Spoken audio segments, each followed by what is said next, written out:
Hey, welcome to another exciting episode of the Real Deal Podcast. Women's History Month series continues. I have another great guest, so let's get it.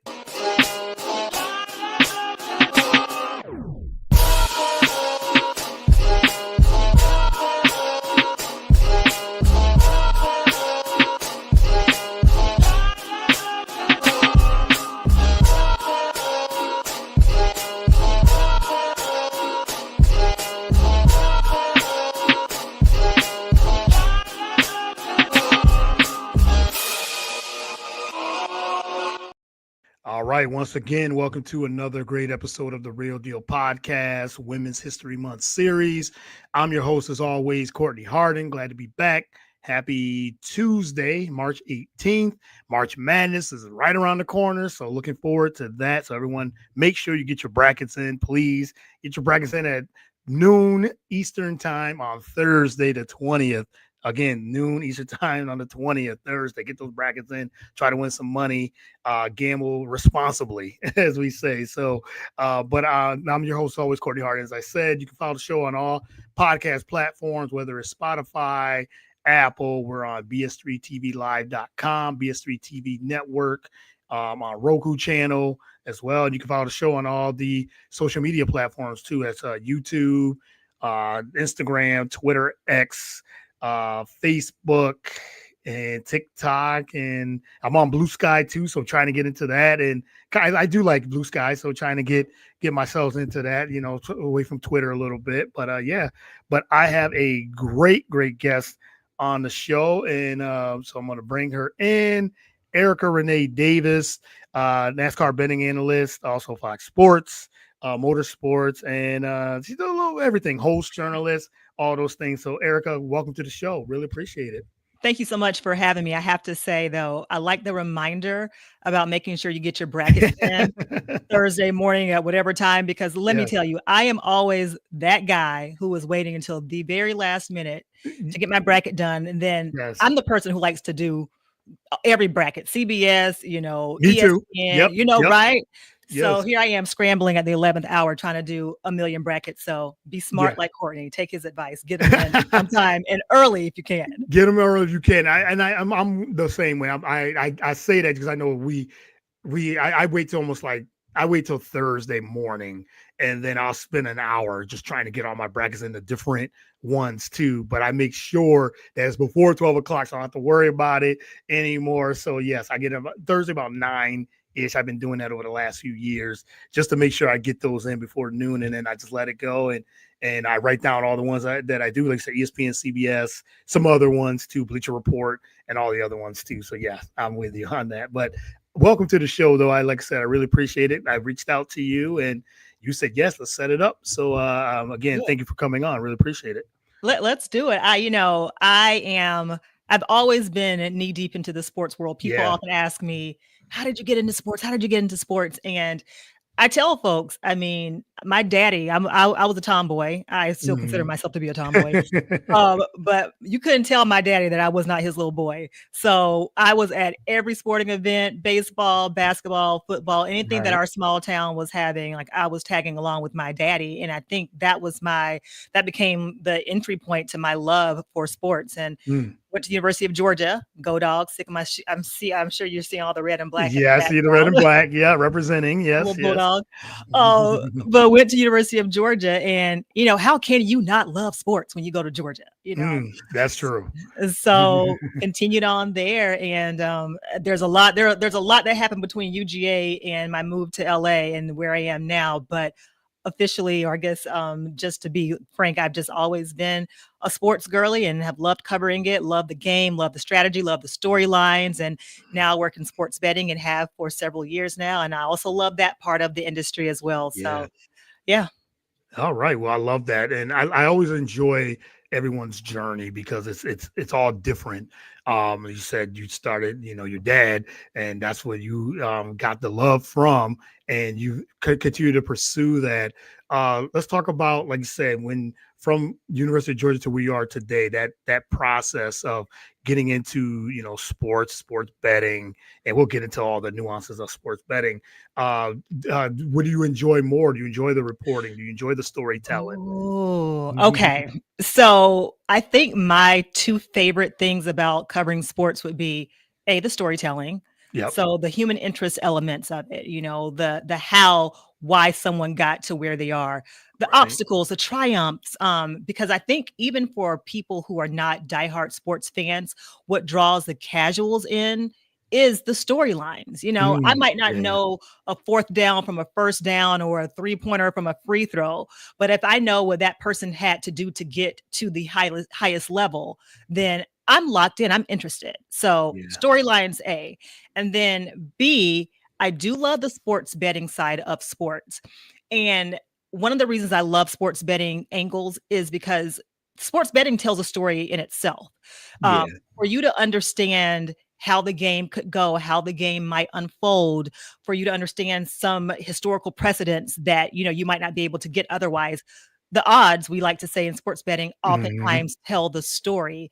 And then I also like sports betting angles to the game, because you can learn a lot about sports that you might not be usually very invested in by just looking at the odds and looking at the betting storylines. I'll be completely honest. I do like hockey. I respect it, but I don't watch it as much as I watch college football, NFL, baseball, obviously Yeah. NASCAR, motorsports. But if I can follow some of the betting trends for, the Stanley Cup final, for example, that gets me interested. That teaches me something I might not know otherwise. So those Mm. are the two things that really keep me locked in and loving what I do. Okay, yeah, I like that, because you're right. I think the storytelling is always important, because you said we can watch a sporting event, whatever the sport is, college football, basketball, and the X's and O's and all those things. But when we get dig into that storyline of that athlete, profile piece, whatever it is, I think that's something they like beyond the court, beyond the field. I think Yeah. that's always important. Even like when I do my research, like for the podcast, I try to find something, a nugget or something that you've done outside of what you do, for your profession. So yeah, I do enjoy the storytelling of all of it, because I think it's important, because it's the human element of who they are. Yeah. And I do want to, take an aside. I know sometimes during the NFL draft, especially if Mm, you get on Twitter or, whatever social media platform you're on, but especially Twitter, because that's where we have, I think, the most, I guess, long-winded, comprehensive kinds of discourse right. around these kinds of events. But I hear people calling athletes' stories tragedy porn. Like that, Mm, like there is a complex that oftentimes journalists or media platforms have to elevate the tragedy in these players' lives. And yeah. so when I talk about storylines, I'm not particularly, saying let's lean into all the tragedy that a player has had Right. Right. in his or her life, because there's Mm, some players who have not, who've not had those yeah. tragic or, less than ideal circumstances. And those storylines are equally important to draw Hmm. people in. Those Hmm. storylines are also important to tell and to elevate. So just want to throw that out there, because Yeah, no, I think that's important. That's very important. Yes, you're right. You're right. It's like when the NFL draft it does, and they have that's not usually on ABC. That side, they tap into that storytelling and that storyline. Like for instance, like my mom, she would say, "Well, I want to watch it on this platform." ESPN, that's sometimes for us, the diehard. They want the X's and O's. yeah, My mom might say, "Oh man, this person, they've had kids, or they've had this and that," but it's not always a tragedy. It's something right. we like to hear, those feel good stories too, and Yes. that's what makes the athlete, the person who they really are. Their background with their parents, how they used to play in the backyard or something like that. Right. The love of that. I like that, but I like both of those sides. Yes, I love Yeah. that.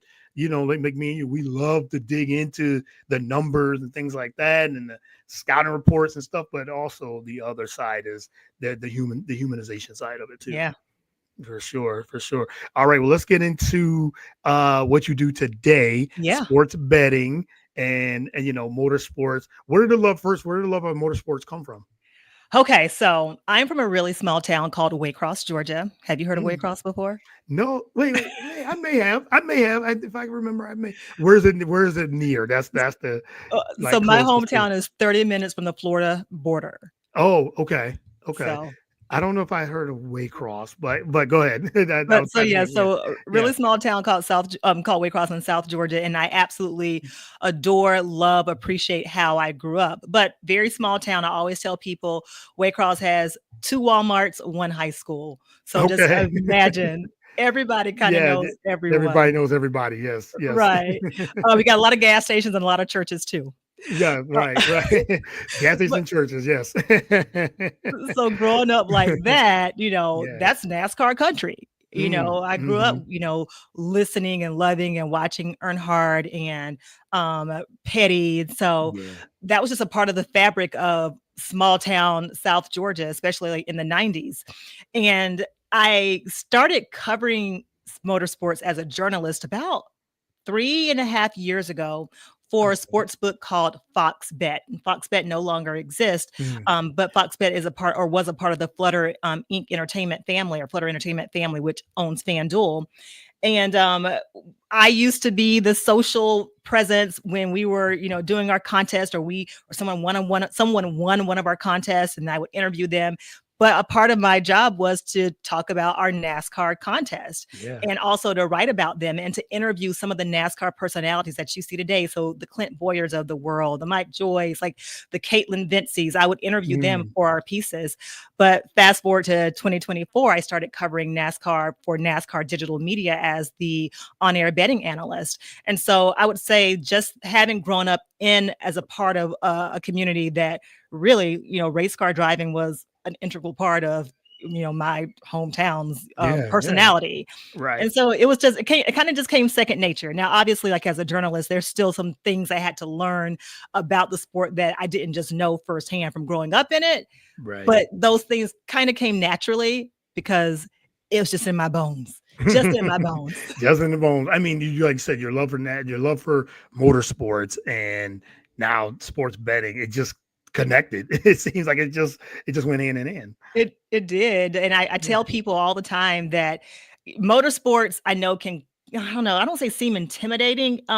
It can seem monotonous. Like if you Mm. don't know NASCAR, if you aren't familiar with it, if all you're looking at is just culturally what we have known NASCAR to have been in the past, then I could see how you might be like, "Oh, that's Right. not for me." Yeah. But I cannot overstate how exciting of a sport NASCAR is. Hmm. Storylines, for one, there's so many incredible storylines that will keep you locked in. Drivers who are trying to get their first win, drivers who need to get a win because they're going through a dry spell, like a Kyle Busch. Um, Mm. Drivers, who are super popular, but nobody figures out, nobody knows why. And then Yeah. then you get to think about the actual tracks. Every track or different tracks have different kind of surfaces. They have different Mm. bankings. They have different turns. Some tracks are considered short tracks. Some tracks are shaped as in ovals. Some tracks are street courses, road courses, and every different track requires a different strategy. Mm. And when you have a better sense of all the nuances that go into making NASCAR the sport that it is, then you have a different appreciation for it. So Okay. I want people to get excited about it because it's an exciting sport. Yeah, I mean that's it's interesting because you said there's said different tracks, different drivers. That some drivers are probably better on this surface than the other surface, and things like that. The turns and it's interesting. You got to put all that in perspective, even when you're watching, just as an observer or fan, to make it exciting for you. Now on the betting side too, as we know, because I do a lot of betting myself. I don't bet NASCAR, but or motorsports, but I know how it is when you got to do the research of something like that. I bet a lot of golf now lately. I've been betting a lot of golf for the last couple of years, and I had to learn. Okay, this this player is this golfer is better on these types of surfaces. This golfer is better on this type of surface. This golfer is better when it's in the rain, he scrambles and stuff like that. So you Mhm. explaining that is like how they might drive better in inclement weather. So Yes. yeah, Yes. those are those tips that I think some better sports bettors don't put into place when they are putting their bets and things like that. Yeah, and I think, and for sports bettors who do the research, they have Yeah. a leg up because they know that you have Hmm. to sometimes consider the weather or the Yeah. location.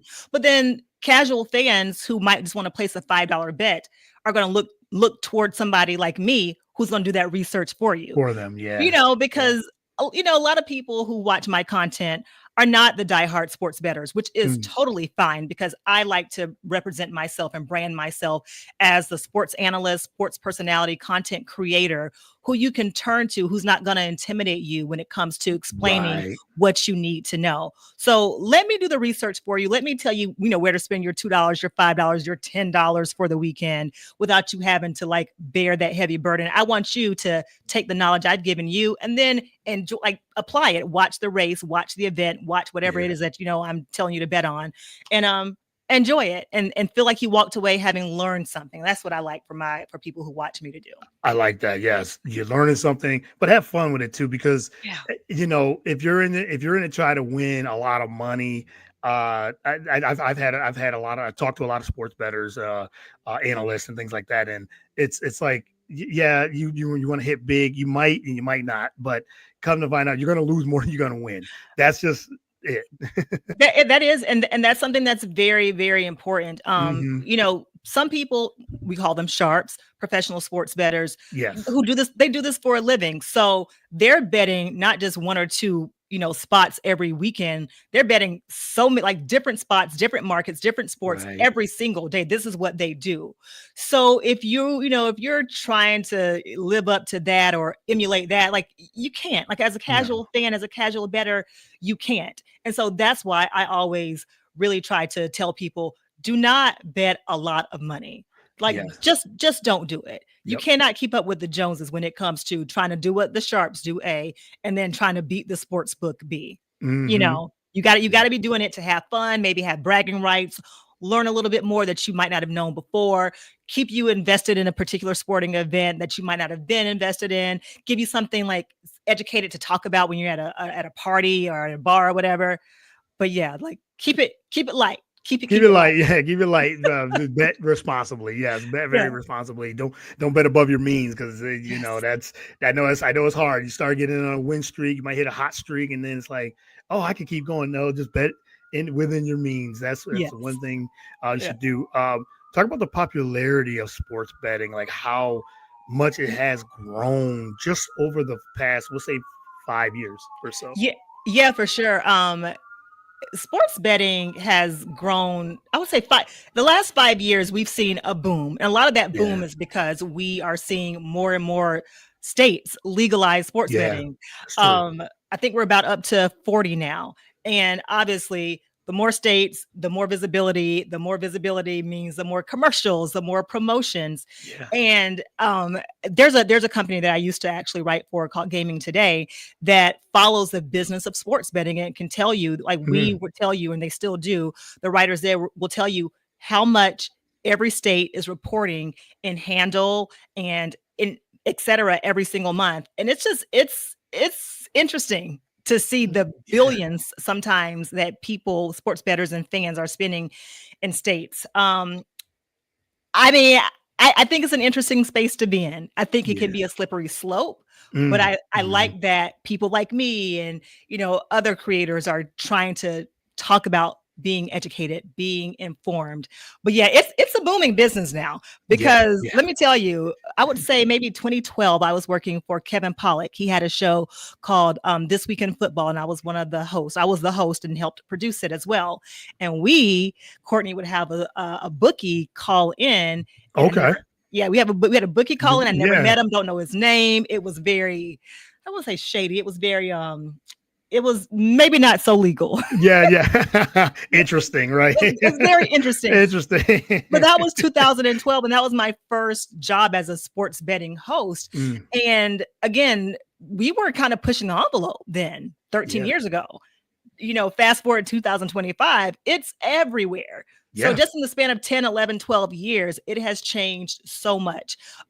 There's a lot of money to be made. Obviously, if you're a sports Yeah. book operator, so that's a FanDuel, a DraftKings, a Caesars, a BetMGM. I'm only breaking this down for people who don't, know the Yeah, for terminology. sure. There's a lot of money to be made if you're sports books, if you're an odds maker. There's a lot of money to be lost if you're not a savvy bettor who's responsible.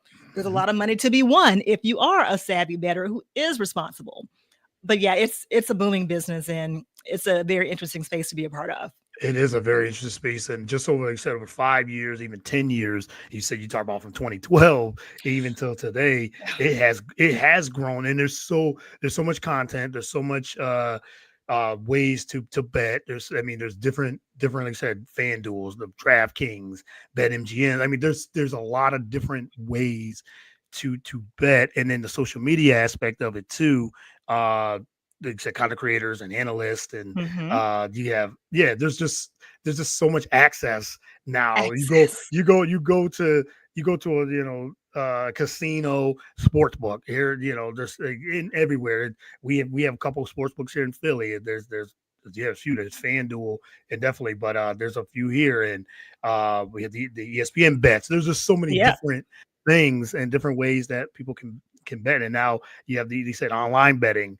Yeah. That's changed over the years. So yeah, it's a That boom. that that has changed the game, and to have Mhm. like to literally have you can like bet at your Yes, fingertips. yes. Mhm. It used to be you had to physically take your butt to Las Vegas, to Yeah. bet at a book in person, and Hmm. that having the apps be available and legal completely changed the game. Yes. And Mhm. I do understand, like, in a social media driven world, how getting that hit of dopamine when scroll and click, whether you're on Facebook or Twitter and somebody likes your post, that's the same kind of dopamine hit you get when you're like Right. spending your money on a sports book. Mhm. So it's it draws you in. Like the commercials, the Oh, yeah. celebrities who Mhm. represent the different sports books, the LeBrons, the Jamie Foxxes, Kevin Yes. Hart's. Yeah, yep. It's a completely different world now that we're living in.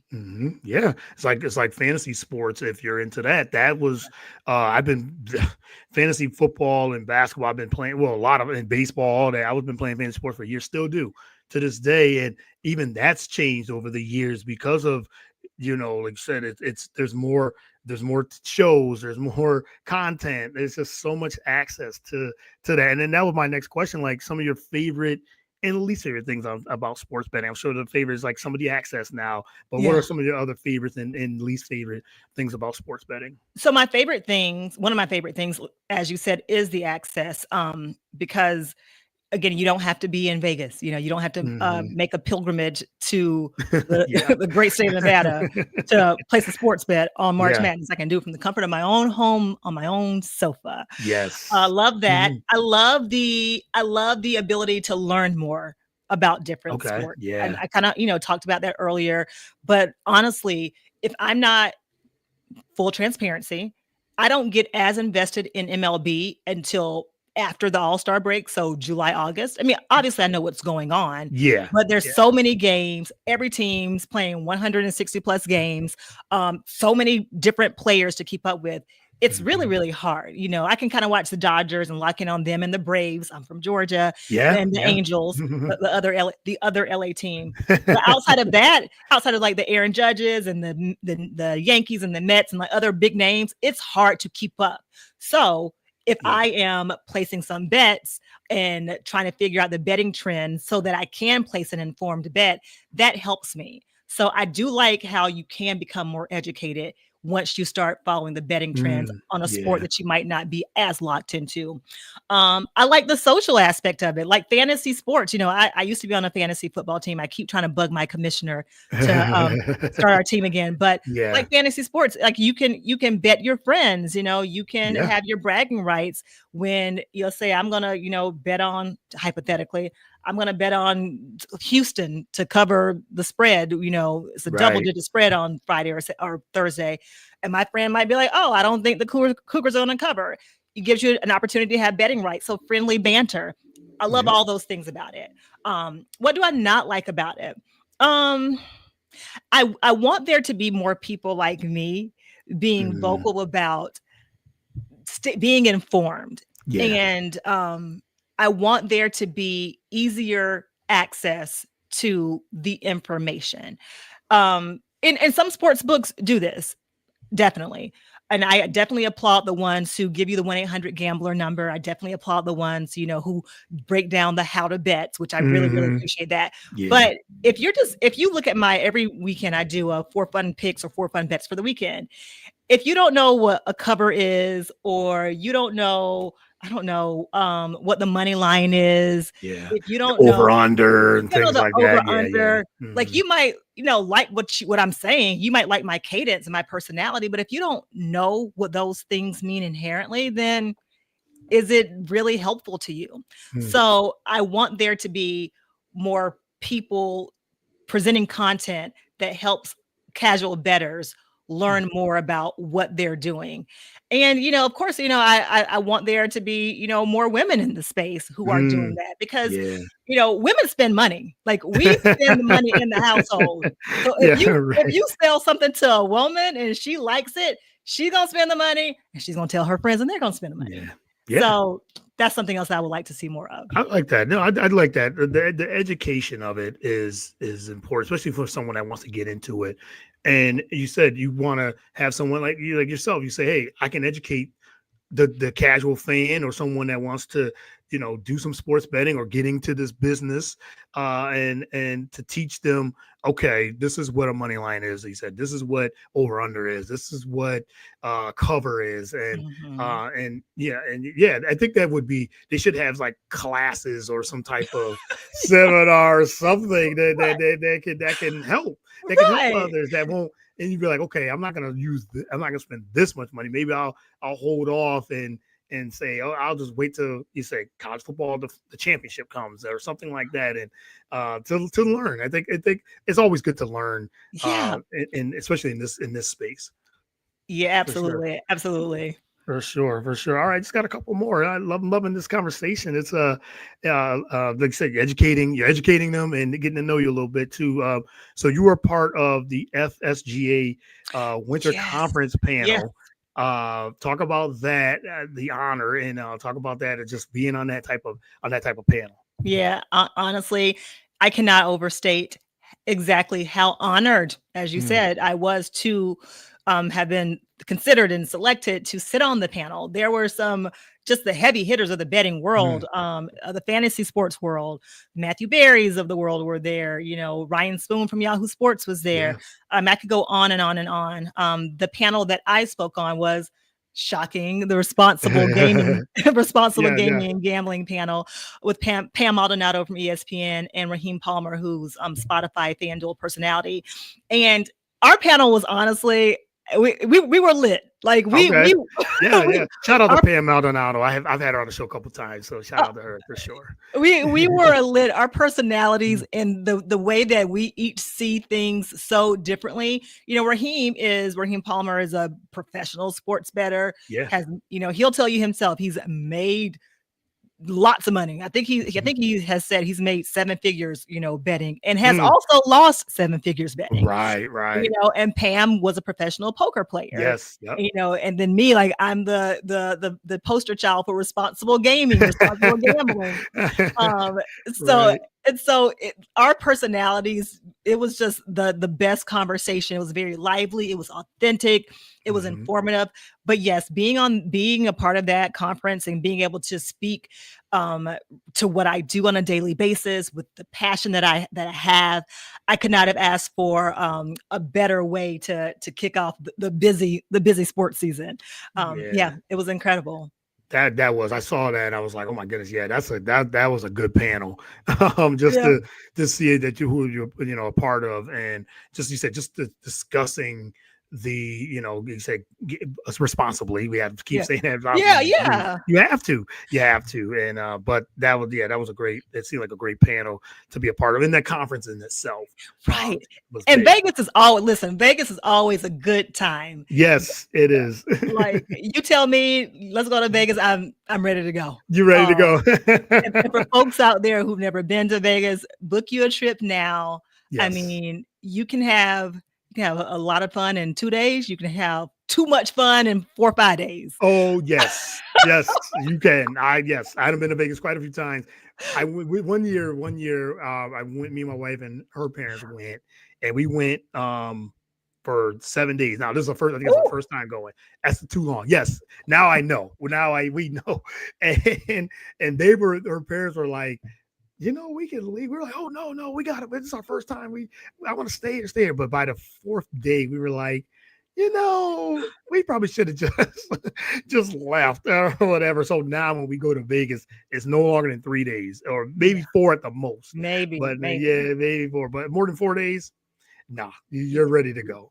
If you're in Vegas for 4 days, 5 days, you need to go ahead and call your primary care physician and tell them to have the liquid IV and the intravenous fluids for you in your hospital bed ready, because you will be on your last leg. Yes, you're wiped out after that. God, wow. Yeah. So no more 7-day trips to Vegas. 3-4 days is just enough. You'll be good with 2 days for sure. Right. When it comes to Vegas. Yes, I agree. 100% agree. All right, just got a couple more for you. What's your day-to-day like? Is it I'm sure it's busy and different each week, but what's a typical day-to-day for Erica Renee Davis? Okay. So I start my day super early during the week, during the work days, during the weekdays rather, because even the weekends sometimes are work days in sports. As you know, sports like news never stops. Yeah, it never stops. Yes. Open my computer up around maybe 6:15, 6:30, because even though I cover motorsports, I also cover the entire spectrum of sports as a writer and as an editor for Fox Sports. So right now, for example, we're in the middle of March Madness. So I'm juggling starting at 6:30 in the morning, doing content, writing content on college basketball odds, college basketball futures. For those of you who are listening who are not familiar with the term futures are a betting market that that means that you can wager on something that's going to happen in the distant future. It could be, a month from now. It could be a few weeks from now. But so working on college basketball betting futures, working on game lines, working on, so that's college basketball, obviously. Then it's motorsports season, IndyCar season. We're in the middle of IndyCar season. There's a race that's going to be on Fox this weekend in Thermal, California. So working on those odds files, also working on all things NASCAR. NASCAR goes to Homestead, Miami this weekend for the Straight Talk Wireless 400. So literally it just starts with 6:15, 6:30, everything from college basketball to motorsports. And then NFL draft is a month away. Yes. And so working on and covering, Cam Ward. Right now, Cam Ward is the heavy odds-on favorite to be selected number 1. And then Abdul Carter is, right now he's the second favorite in that number 1 draft pick spot. So watching those odds move over the past week, Cam Ward's odds to be number 1 have gotten so short. So watching that storyline as well. UFL, spring football. If you're into spring football, we got spring football that starts again this weekend as well. So it really just comes down to writing, editing, the entire spectrum of everything that, we cover, and also working with our talent. So when I say our talent at Fox Sports, the Jason McIntyres, the Sammy P's, the Jeff Schwartzes, Patrick Everson, each of them turns in, X amount of articles every week. And then we work with them to make sure we can elevate their stories and elevate their voices. Yeah. And then, some days I am actually filming, just for the Super Bowl, for example. Fox 11, our local affiliate in Los Angeles, had me come in to the studio and talk about 5 fun ways to bet on the Super Bowl. So we talked about some of the Travis Kelce and Taylor Swift props, talked about who I thought would be the first player to score a touchdown.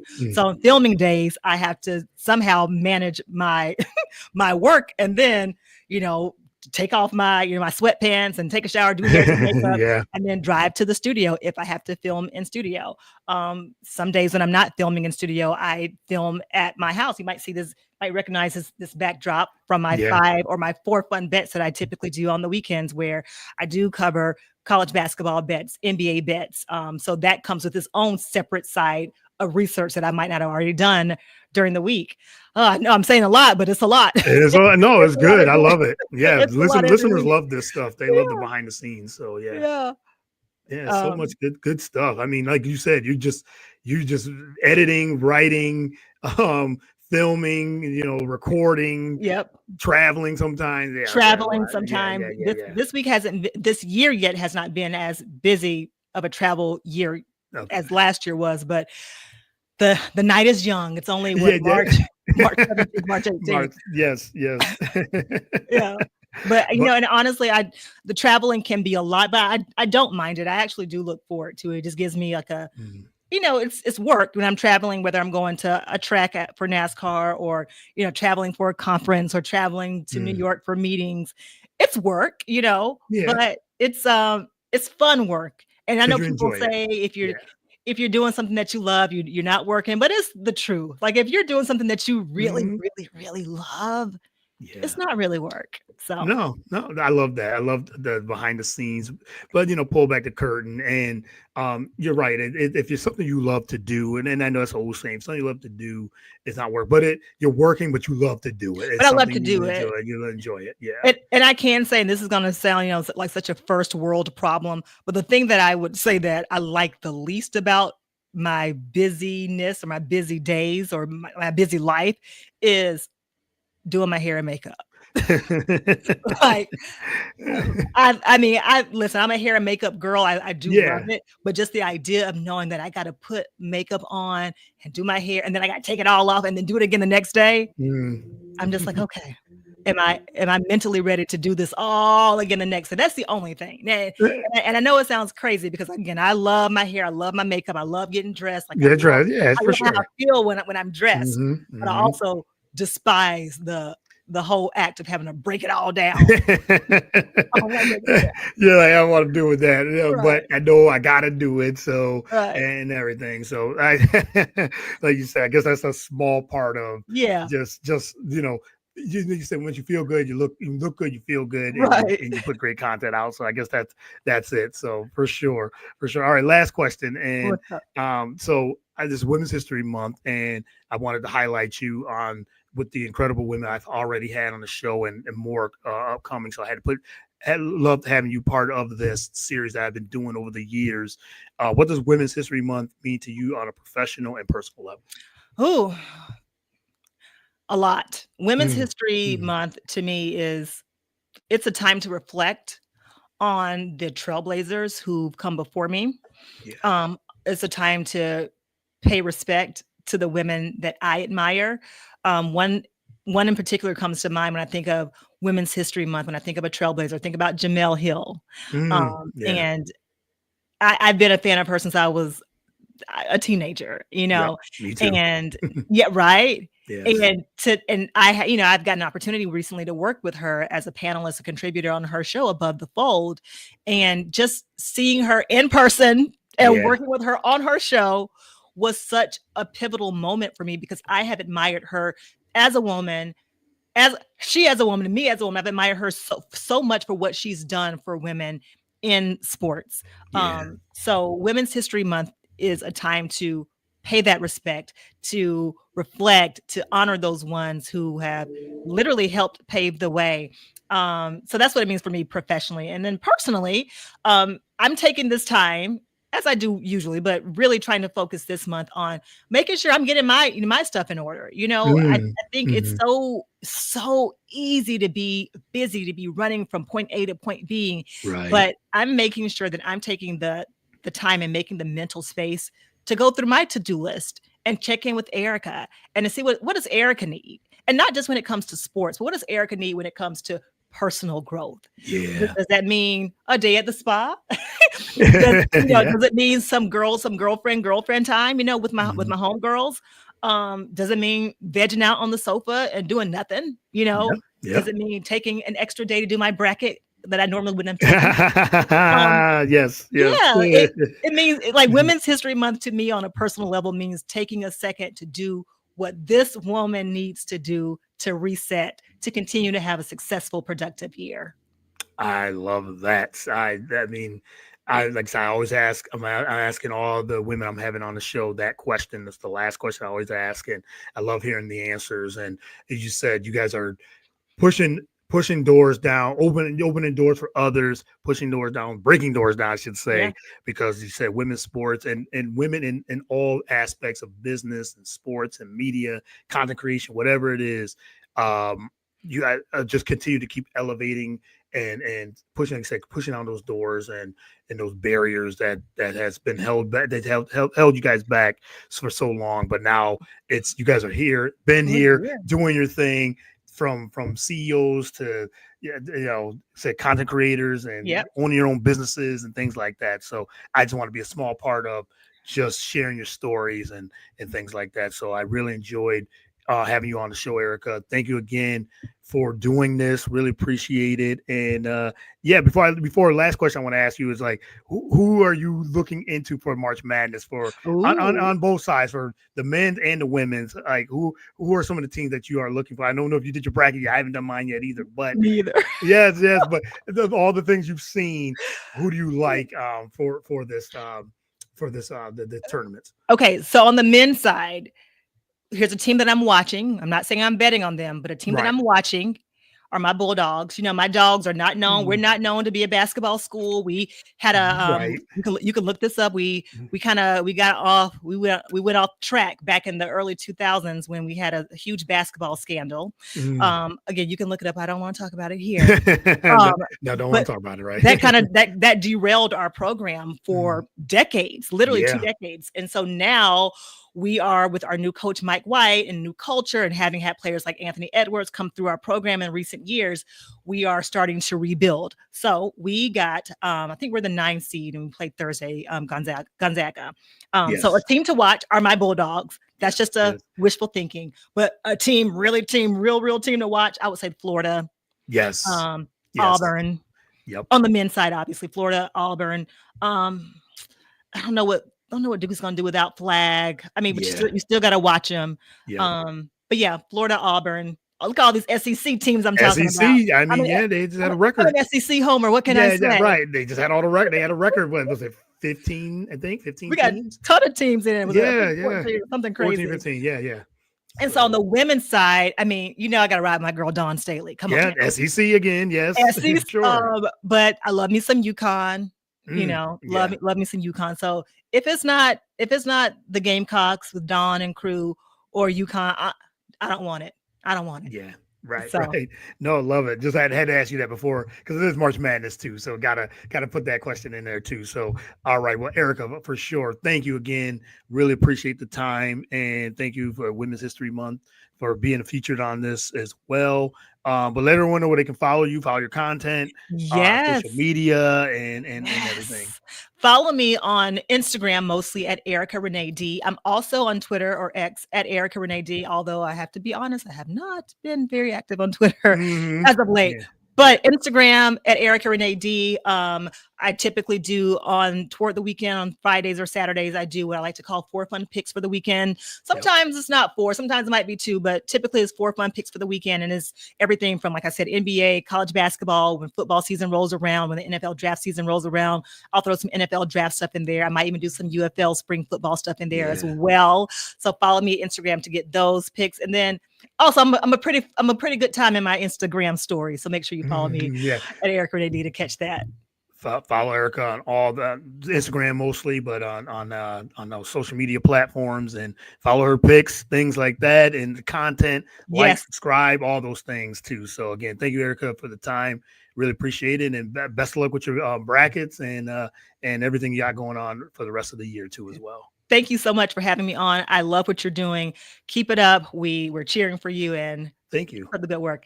All right. Thank you. All right. Well, everyone follow the show, and this video will be up by at least tomorrow.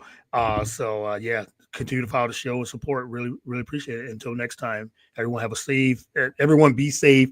God bless. Peace.